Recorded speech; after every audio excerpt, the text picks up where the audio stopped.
Hi folks, and welcome to a preview of this weekend's Belgian Grand Prix. So Formula One is back after the summer break, and what a track to kick off the second half of the season at Spa-Francorchamps. And if the weather is anything to go by in terms of the prediction, then potentially we are going to be in for a classic Belgian Grand Prix. I've always enjoyed Belgian Grand Prix. We've had so many great races in Belgium in recent years and in the past as well. But yeah, like I say, if the weather is anything to go by in terms of prediction, then we really could be in for a great weekend of racing in qualifying and also on race day itself. And obviously, the next round of Lewis Hamilton versus Max Verstappen in the drivers' championship. So yeah, so really looking forward to for F1 being back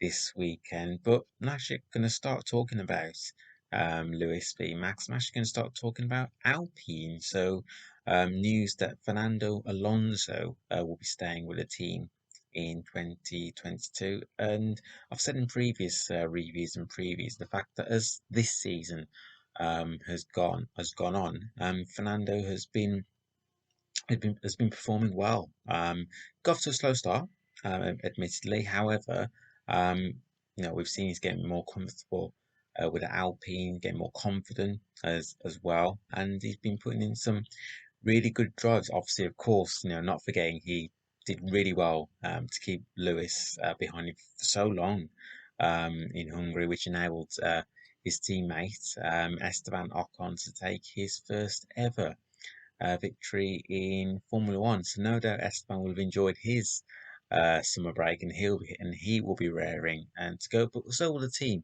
as well. I think as the season has progressed, I think Alpine have definitely made strides, definitely made improvements, and they'll definitely want to um, at least finish fifth in the constructors ahead of Aston Martin and also AlphaTauri as well. I think that gap between themselves and McLaren and Ferrari may be a bit great, a bit too much, but if Alpine can get more podiums, then you just never know, and there's still a long way to go this season. So yeah, be interesting to see how Alpine fare this weekend at the Belgian Grand Prix. But like I say, one big news story is the fact that Fernando will be staying with the team for 2022, and also no doubt Esteban Ocon will be coming into the second half of the season pretty boyish and confident mood after his fine win in Hungary. So one of the other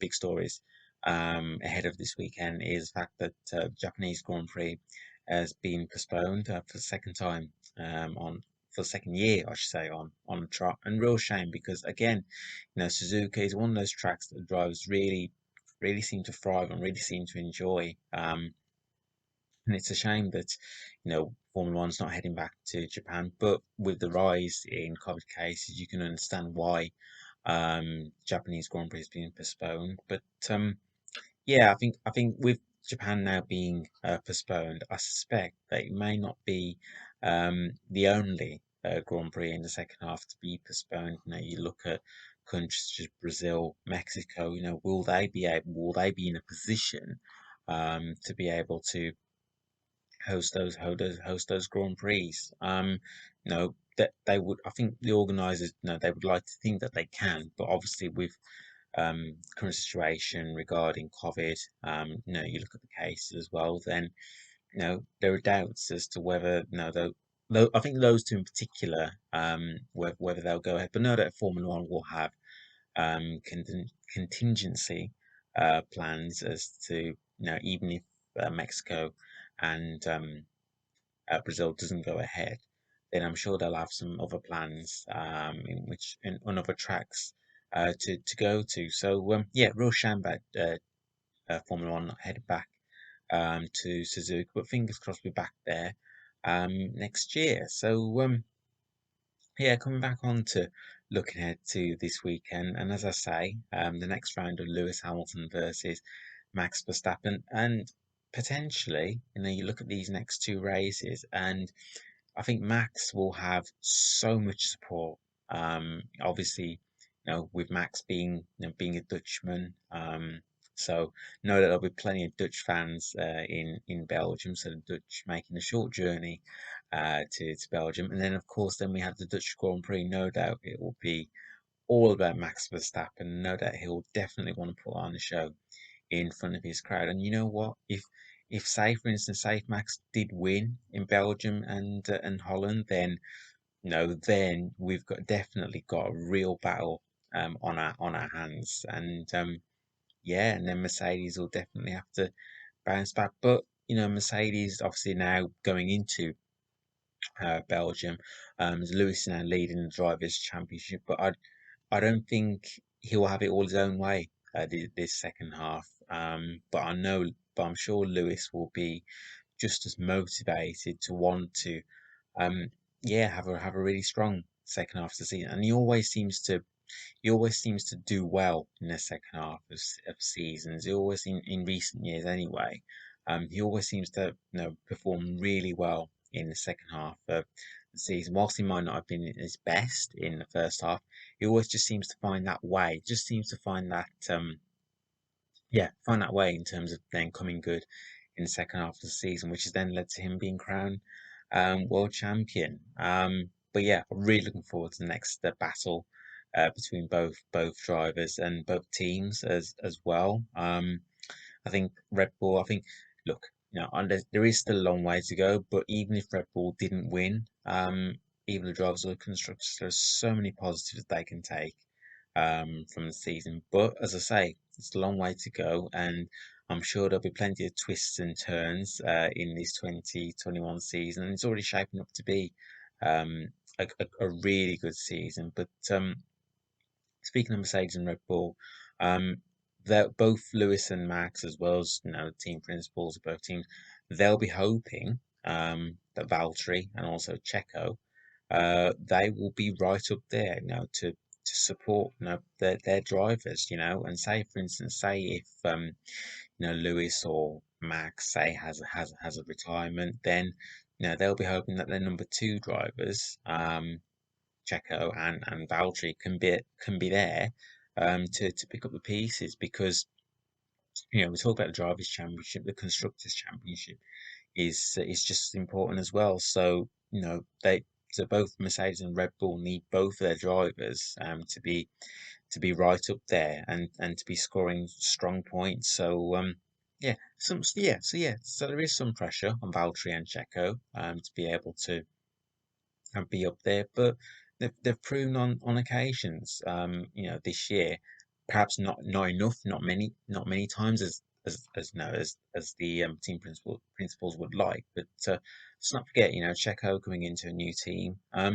You know what? I actually think he's done well. I think Sergio can take um a lot of positives from the way he's driven for Red Bull, but know that he'll be expecting a lot more from himself going into the second half of the season. And with Valtteri, no, and to be fair to Valtteri, he has been finishing on podium in recent races, so he has got a bit of momentum on his side. And we I think that as far as I'm aware, I believe there may well be a decision about who will be alongside Lewis next season. There's been talk about George Russell taking Valtteri's place, and then Valtteri ending up, say, either at Williams or at Alfa Romeo for 2022. So we'll see how that plays out. But yeah, Valtteri can get right up there, then perhaps he will make the decision even harder in terms of who Mercedes should have alongside Lewis Hamilton for 2022. But yeah, another really looking forward to that battle between Lewis and Max once again, and battle for third in the constructors is definitely enticing as well between Ferrari and McLaren, and yeah, another battle definitely to look forward to in the second half of the season. Two giants of Formula One, and Lando obviously has been one of the standout drivers of the season. So, whilst Lando's doing a fantastic job, Daniel's had perhaps not the most straightforward of journeys in his McLaren career so far. But Daniel is a race winner, and he is a fantastic driver. We've seen that, and he was just very unfortunate in terms of what happened in Hungary through no fault of his own. And yeah, that opening lap incident more or less ruined his race. But Daniel, as I say, I still think it's going to come good for him at McLaren, and what better way to kickstart the second half of the season by picking up a strong result? And yeah, I really hope Daniel can bounce back from what was, as I say, not a straightforward first half to the season in McLaren colours, but I'm sure he will bounce back, and he's got all the skills, he's got all the ability to do that, and yeah, I genuinely hope, and I really think we'll see a stronger Daniel Ricciardo in the second half of this season. And Ferrari, perhaps you look at the weather conditions for this weekend. Perhaps Ferrari could be in contention for a strong result. Whether they challenge for a race win, I'm not sure, but they could definitely be in contention for a strong weekend. And what, it's good to see Ferrari doing as well as they are at the moment. Look, obviously they want to be winning races, but you consider where they were last year, and you consider the progress that they've made from last year.